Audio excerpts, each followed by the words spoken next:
The following is paid programming. It's time to talk taxes. New friends, new opportunities, new partners. EG Tax. It's Ask the Tax Lady with Esther Gulius and EG Tax on News Radio 930 WBEN. To reach Esther now, call 803-0930. Toll free at 1-800-616-9236. And cell calls are free at star 930. And now, live from the WBEN studios, it's Esther Gulius. Hey, everybody, this is the Tax Lady, and it's our time to talk taxes. And so we welcome everybody from Buffalo and from Toronto and from Arizona and Florida, and the people from WBBZ, and we air on Tuesday nights at 6:30, right, Chris? That's right. And that's Chris Fabian. Hello, he's my buddy. Esther. Hello, Christopher. Okay, so last week, a lot of people were calling in and talking about the fact that Medicare is going up and their deductible is going up. And one guy called and said, can I suspend my Social Security? So I did all the research. And so we're going to talk taxes. We're going to also help you if you're a senior collecting Social Security over age 65. Just wanted to let you know that Medicare did increase from $104.90 to $121.80. So that's approximately a $17 increase. Which means since they didn't raise Social Security, it really you got hurts. a decrease. And then your deductible went up $19 a year. Okay? So, but then the guy calls and said last week, can I suspend my Social Security? And here's those of you that want to suspend your Social Security. You can if it's within 12 months of starting to collect, or if you're age 65 and you want to suspend till age 70, you can do that, and you can suspend collecting for those 5 years. Now, but here's the reality. If, let's say, you were making $2,000 a month at age 65, and you say, you know what, I'm going to give up that $24,000 for 5 years. You give up $120,000, right? Right. Okay. So what happens during those 5 years, you get a bump of 8% per month, which is 40%. So that means when you're 70, you start to get $2,800, and you think, wow. That sounds awesome. It does. Here's the problem. Will you make it to 70? Oh, that's a problem. But let's say that you do make it to 70, then you're going to get an increase. You're going to get $33,600 a year as opposed to $24,000. So in effect, it's going to take you 12.5 years to make up the money you didn't get, the $120,000 you didn't get. So you break even at 82 and a half. Right, and then... So you're going to have this big party if you're still alive at 82 and a half. And so that's the thing. It isn't just that you're going to get extra money. It's that can you make it to the break-even point? And if you can, who cares? Right, because what's the life expectancy is 83. That's exactly right. So, okay, I can win for 2 months. Right, and so, and the thing is, it's not like they're going to call and say, Chris, your family member passed away, and so all that money they gave up, we're going to give you because you're the heir. No. You give it up. It's gone. It's gone. So I wanted to talk about that to make it clear. So anybody that wants to call about that, I am up to date on Social Security. Okay. I'm Esther Gulius, the tax lady from EG Tax. All of our offices are open 9 to 9, Monday through Friday. And actually, we're open 9 to 9 Saturdays, too, right? Right. The only office that is open on Sunday is our McKinley Mall office. And so for those of you that want to join us, we'd love to hear what you have to say.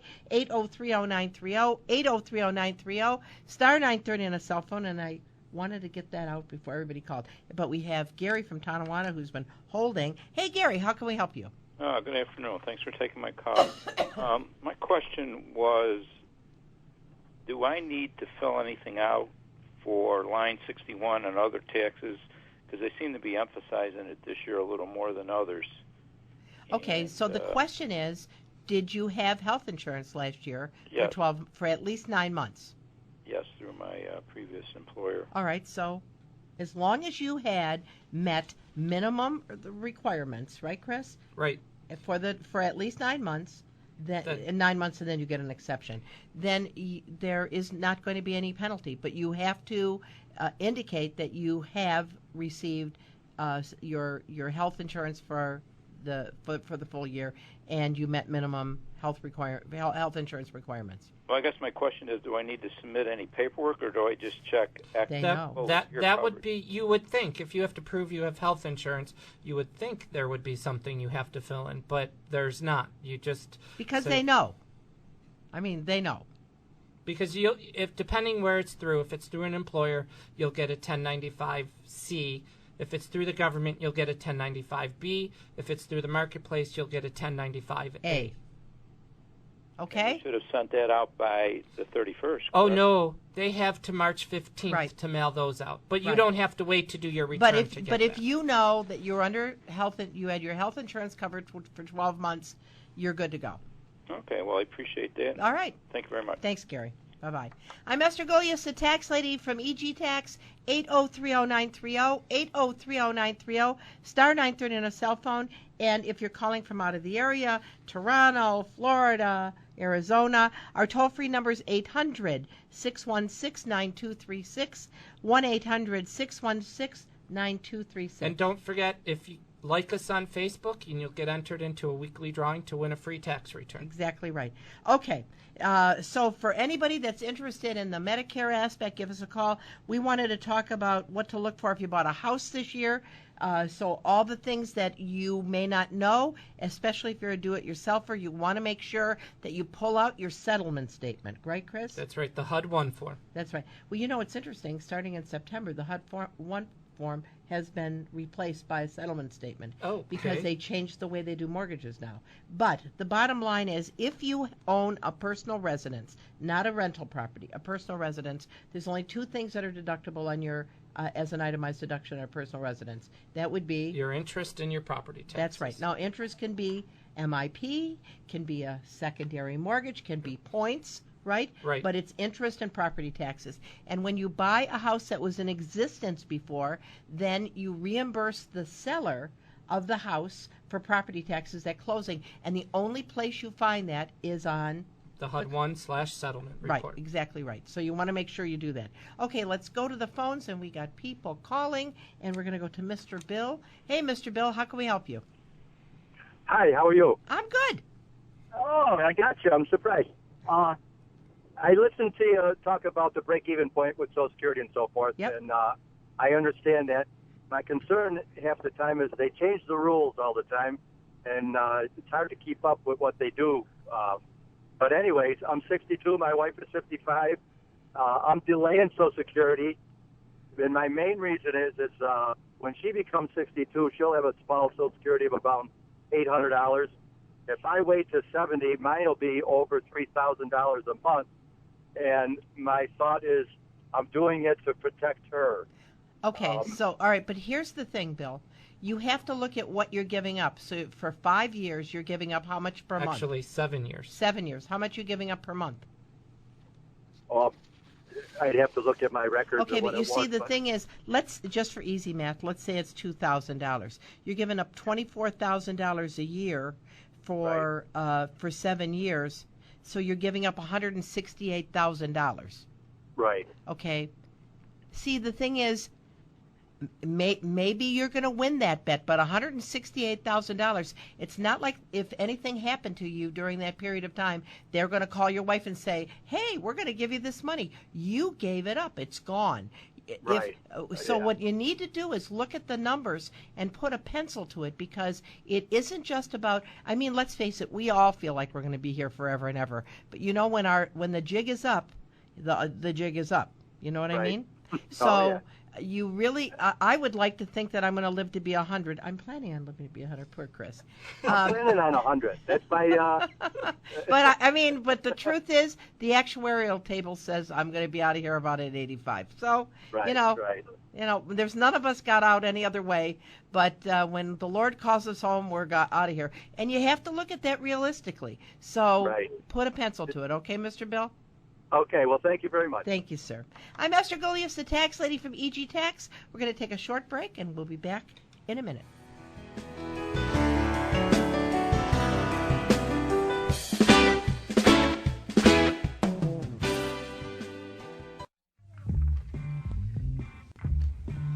Let me tell you how it will be You know how it is, right? Yep. Watch this. There's one for you, 19 for me. Because I'm the tax lady. Hey, I'm the tax lady. I'm not the tax man, but tax lady. Chris is a tax man, right? But you don't work for that kind of tax I man. do not work for. I work for you. We're from EG Tax, and if you have any questions, give us a jingle 8030930 8030930 star 930 on your cell phone. We air Tuesday nights at 6:30 on WBBZ. We're on Saturdays at 4:00 in Naples, Florida, right? Yes. Yep. And for the rest of you, it's 3:00 on Saturday in Buffalo, and it's beautiful out, I might say. There's like grass growing. I know. Can't believe it. It's waiting to hear unbelievable. lawnmowers again. That's right. All right. Well, let's go back to the phones, and we're going to go to Joe. Hey, Joe, how can we help you? This is Esther. Oh, hey, great, Esther. I like your show. Thank you, sir. I got a question about the Social Security, about delaying it. Yep. Okay.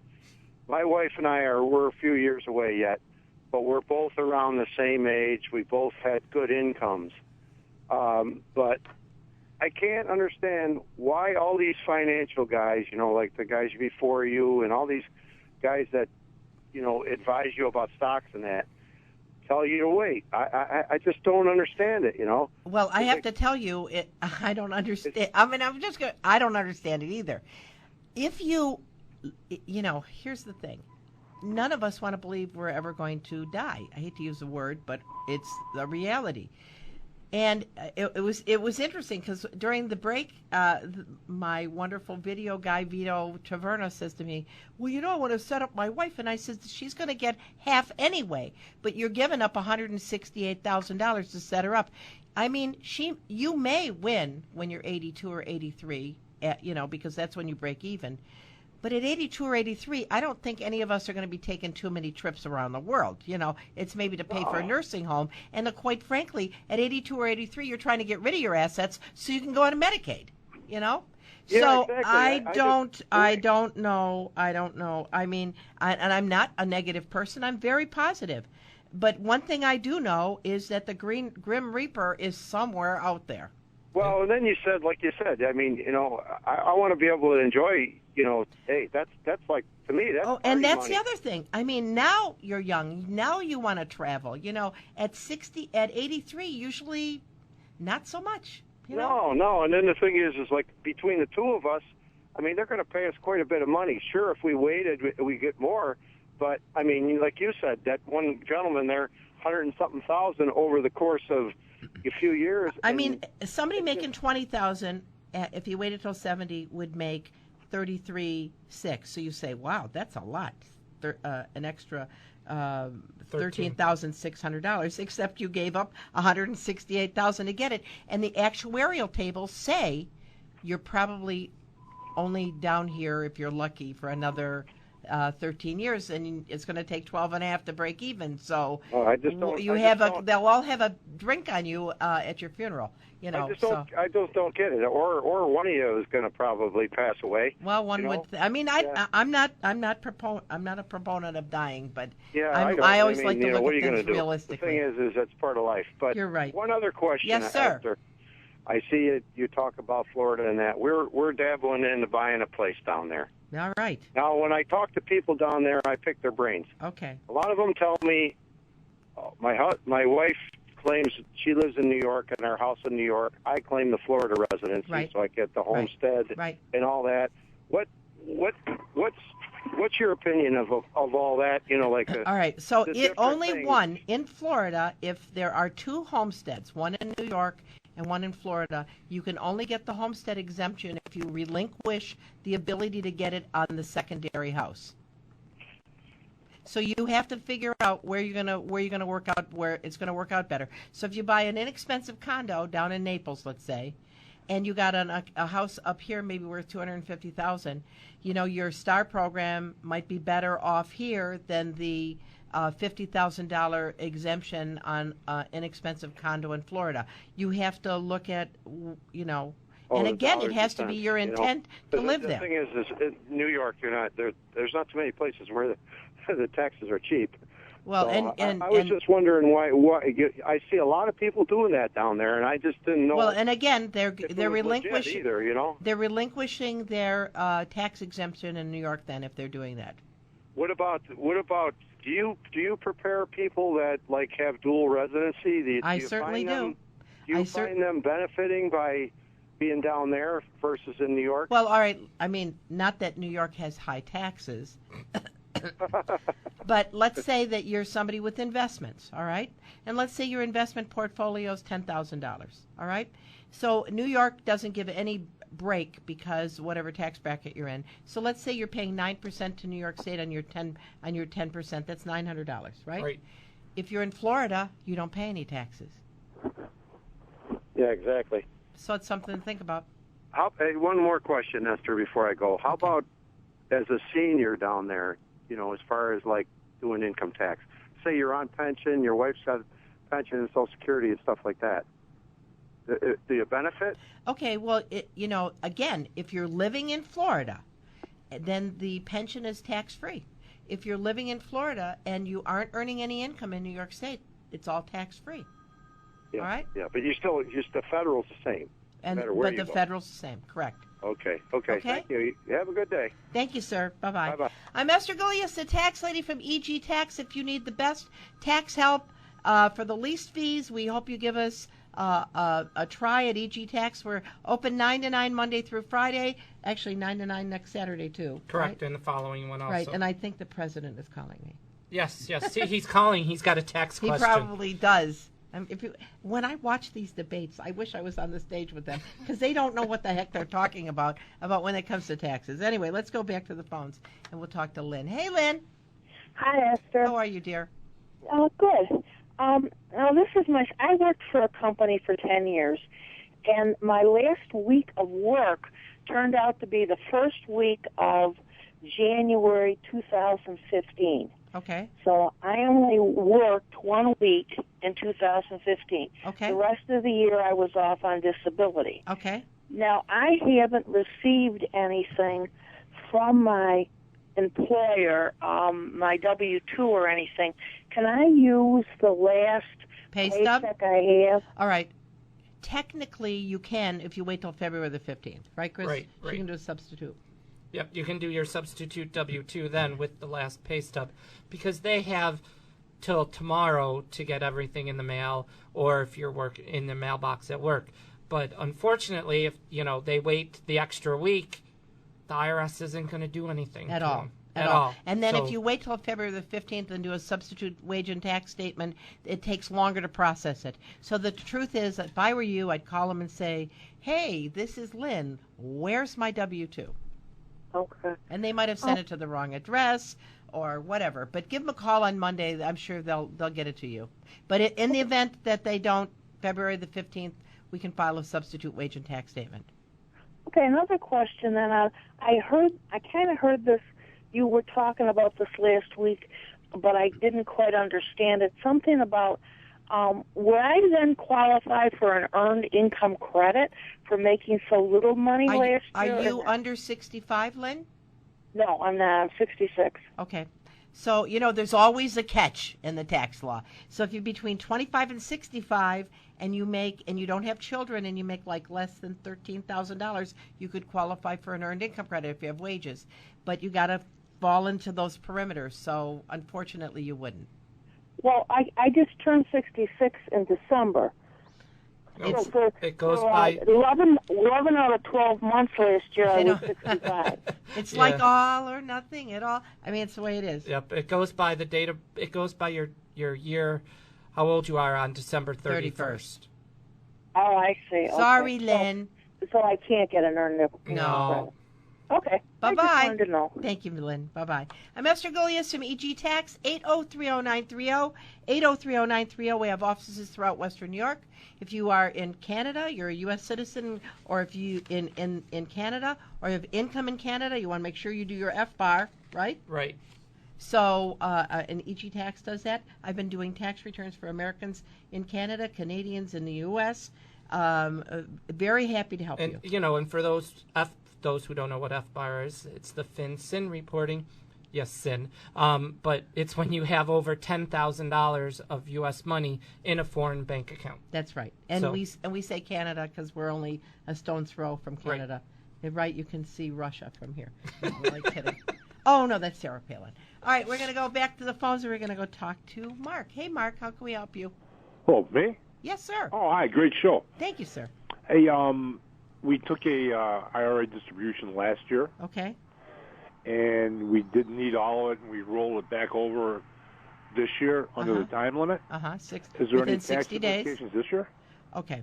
So what's going to happen is last year you are going to get a 1099-R form. And it's going to say Mark took a bunch of money out of his IRA, and the code is going to be 1 because you're obviously under the age of 59 and a half, right? No. You're over, how old are you? 62. Okay. So then then it's not subject to penalty. That's great. So, but you have 60 days to roll it over into a qualified IRA. And if the 60 days is in the next year and you know it's been done, then you have to force a 5329, right? Right, which will show the rollover. So then you don't pay tax on, if you took out $50,000, you put $30,000 back into another IRA, you're only 20, right. So what's the number? What's that form? A 5329. 5329. And that's filed with this year's taxes. That's exactly right. Great show, dear. Thank you very much. Bye-bye. I'm Esther Gullius from EG Tax, 8030930, 8030930, star 930 on a cell phone, and we want to help you. It's tax time. People, I know things. Oh, and by the way, if I haven't gotten my unemployment statement, where the heck is it? In the mail? No. This year, the state of New York hasn't told anybody, and if you're sitting home waiting for your unemployment statement, you can't get it unless you get it online. Yeah, and it's really tricky online, too. That's right, and it's a lot like reading Sanskrit. You have to go in to file a claim, put in your username and password, go to the part where it says forms and publications at the bottom, click on that, then you find the W2G, click on that, and then you can find it. But I'm telling you, it's not easy, and that's where your unemployment form is. All right? That's right. And again, if you come into any of our offices, we can go on the state and help download you get it. But you got to make sure you bring your username and password. Right. All right? And again, all of our offices all throughout Western New York, Florida, Arizona, are all open 9 to 9 Monday through Friday, 9 to 9 through Saturday as well. We got to take a short break. I'm Esther Gullius. We're going to break for news. See you on the other side.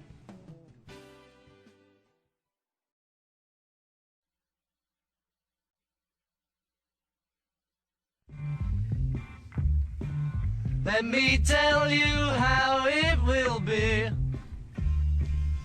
All right, ready? There's one for you, 19 for me. All right, I'm the tax lady. This is the tax lady. I'm Esther Gullius, the tax lady from EG Tax, and we're back. And I got Chris Fabian, the tax man from EG Tax. Hello. So he's a good tax man. That's right. That's right. And we want to help you. So if you need any help, our offices are all open this week, 9 to 9 Monday through Saturday. And you can also text in a question. You can text in a question here now, 30930, 30930. Text your question, and we'll get it right on our big screen here. And we did have a question. Jay was telling us that a gentleman called. He was at work. He would lose his job, and we don't want him to lose his job. But his son is on SSD, and he has a small W-2, and he's wondering if his son has to file. And the truth is, if the son has more than $3,000, because I'm assuming the dad's claiming him on his tax return, he's going to have to file a New York State tax return because his exemption's only $3,000. Right, and if he had any withholding, he would want to file anyways to get the money back. Right. And look I got a longtime friend here on the phone. Hey, Larry. Hey, Larry darling. from Georgia. We miss you, Larry. What you been doing? Well, thanks, darling. And excuse my voice. I'm just at the tail end of a cold, but I just got back from a cruise. Thank you, darling. I just got back from a cruise to Latin America. It was outrageous, and I don't think I got any bugs there, but yeah, watch because you might get that flu that's carrying that disease. Right. And if you get pregnant, Larry, you just never know. Oh, well, I'm kidding. All right, Larry, what can I help you with, sir? Sorry, Esther, you're so bad. You're so bad. Esther, darling, having said that, my CFA has been talking to me about investing in annuities. Okay. And either a senior premium index annuity or maybe a fixed or 5-year. And I wanted to ask you, you guys know my situation pretty well. I wanted to ask you from a tax perspective, what's your opinion on annuities in general, and what's your opinion on annuities for me in particular? Okay, so from a tax standpoint, annuities grow completely tax deferred, right, Chris? Correct. Okay. So from that perspective, Larry, that's good because it'll help you shelter some income. The negative thing on annuities, many times the value of the annuity goes down. And now you are guaranteed to get your principal back if you wait for maturity, but in between, the value of the annuity may be going down, so you may be getting the income accredited to you, but the bottom line is if you should cash in before the annuity is done, you may not have made any money. So I think you have to take a look at the track record of the annuity, but I don't know, Chris, have you seen any real successful annuities? Haven't, not recently. So Yeah. I don't know, Larry. It is a deferment vehicle, but I don't know if it. I mean, there's nothing really paying much of anything right now. Right. I think also as far as the deferment is concerned, I think again I'm just thinking out loud. I think it might be good for me if my income would have actually decreased as I got older, but as you know, it actually increased. Right. So and that's a good thing, and that's why Larry can take trips to South America, right? Right. But you know what, Larry? Why don't you do this? Why don't you call us at the office, and then Okay. we'll look at that. We'll look it up online and see the track record for you. Okay? Thank you, sweetie. Thank you, all sir. take care. All right, y'all too. Bye-bye. I'm Esther Golias, the tax lady from EG Tax. We're gonna leave you now on WBBZ. We're gonna break for the week. We hope you enjoyed our session. Thanks for watching. And for the rest of you, we're gonna take a short break. We'll be back on the other side. Thank you.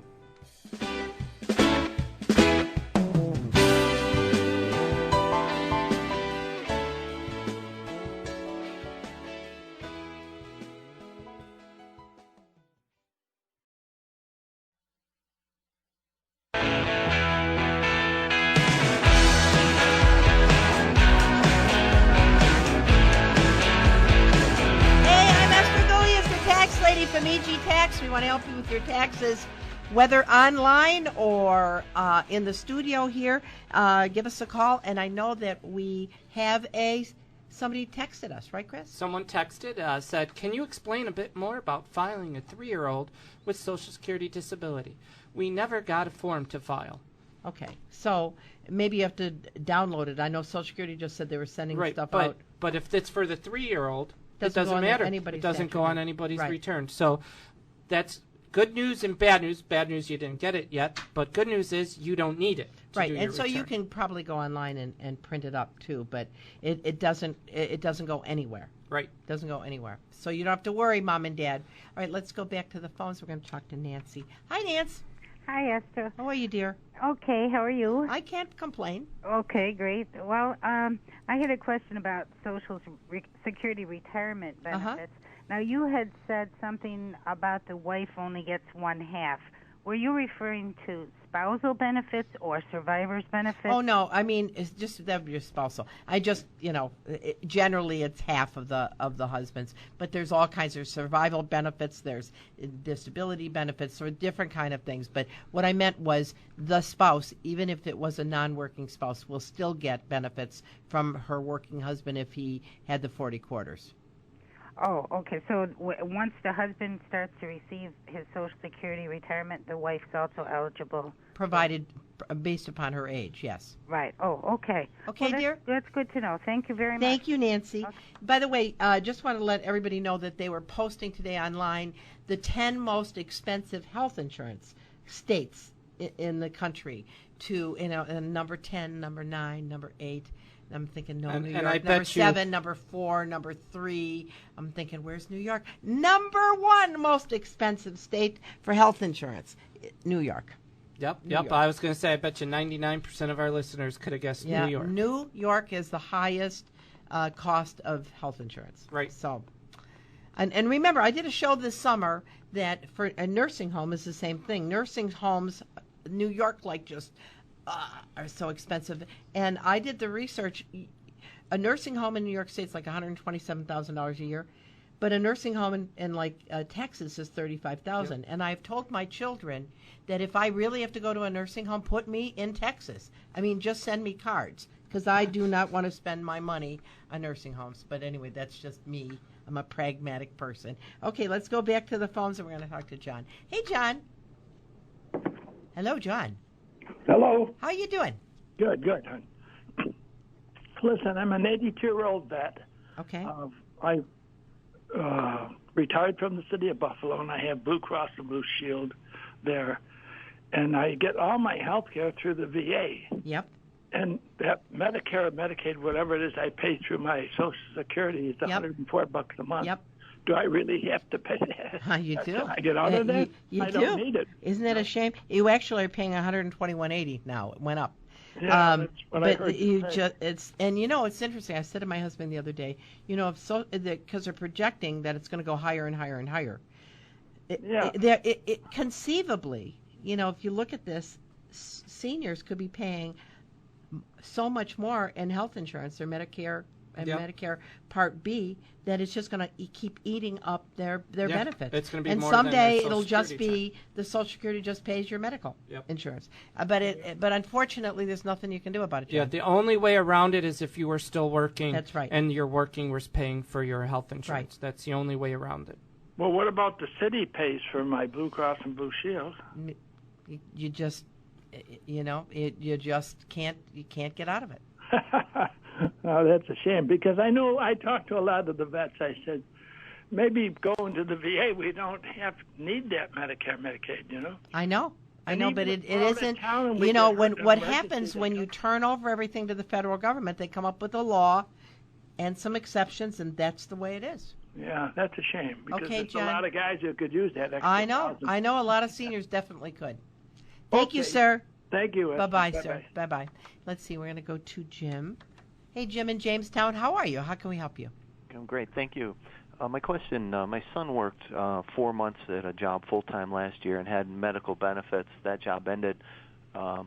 We expected that he was going to get another job. That never came to fruition, where they offered medical insurance. Mm-hmm. So we never bought it. So hence he went 8 months without insurance. As I understand it now, he'll be assessed a penalty. Righto. But no. How old is he, though? He's 26. Okay. And how much money did he make last 36. year? 36 for the year. Yeah, he's going to pay a penalty. He will pay the penalty. Yeah, because you had to have, and one of the exceptions, an exception is that if you had it for 9 months out of 12, that's an exception. If you were lower income, that's an exception. If it was, if you had to pay more than 8.05% of your income to pay medical bills, that's an exception. There are exceptions, but basically, based upon his income, it sounds like he's going to pay the 2%. Is one of the is the 8% is that based on what he would have had to pay for health insurance had he entered? Right. You take 8% of his income, 8.05%, and you look at what the lowest plan would be for him. And if it's more than what the lowest plan would be, he could use the 89.65 and put an exception down. How do you find that?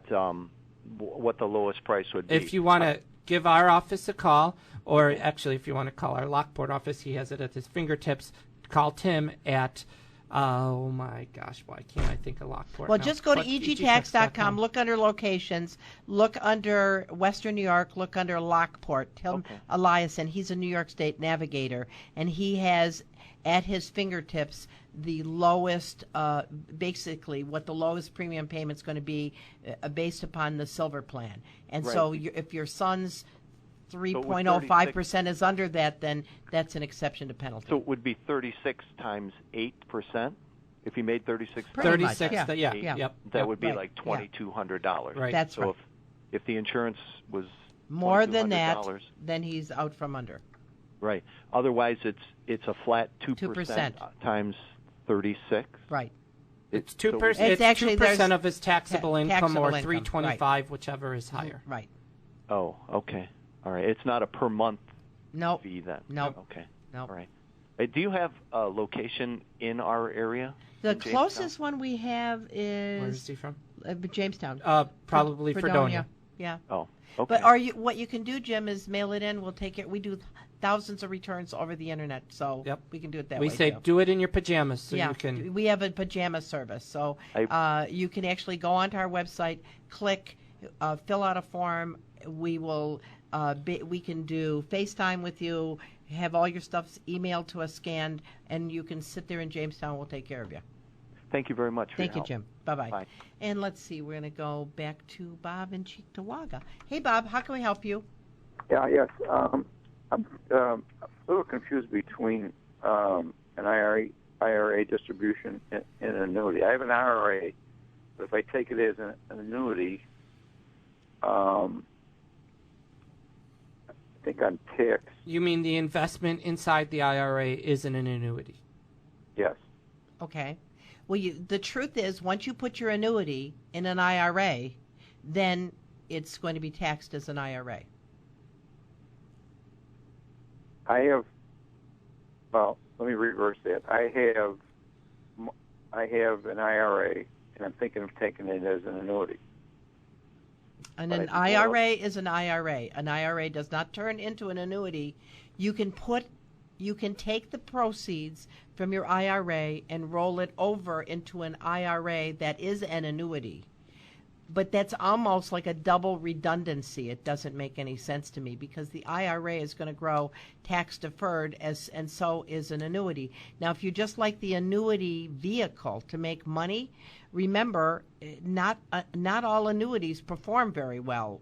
Quite frankly, I'm just talking about getting a monthly payment. I must be confused. You can annuitize your IRA. Is that what you're saying? Well, I have an IRA and I want to take a monthly. Okay. All right. amount. So you want to annuitize your IRA.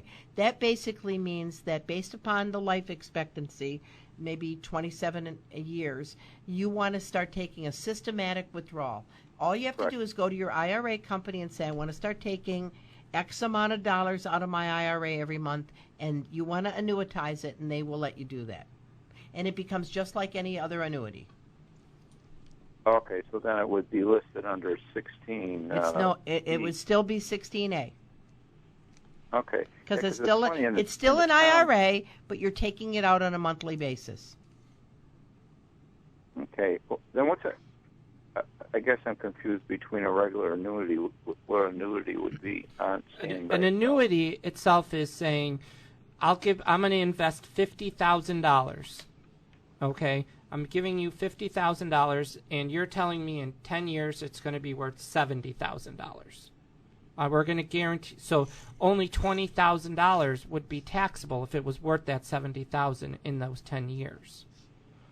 And so what happens is you get a 1099-R for it that's set up as, it looks like a pension. That's what they're going to, that'll be on 16B, but only a little portion of it, whatever percentage to total, is going to be taxable, and that's what's taxable each year because you've already put extra after-tax dollars into the annuity.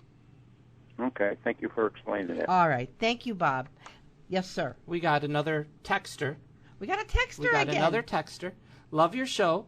Can you explain the EIC requirements and what about taxes on unemployment? And then she said, P.S. I'm 65. How much can I earn without penalizing my Social Security? Okay. So she should text back. So it's cool that she's 65 and texting. So first of all, is she married, but maybe she's single, right? Right. And so that means that when half of her Social Security is added to her other forms of income, anything over $25,000 is going to be taxed. Right. Of her Social Security. Right. Half of that is going to be taxed.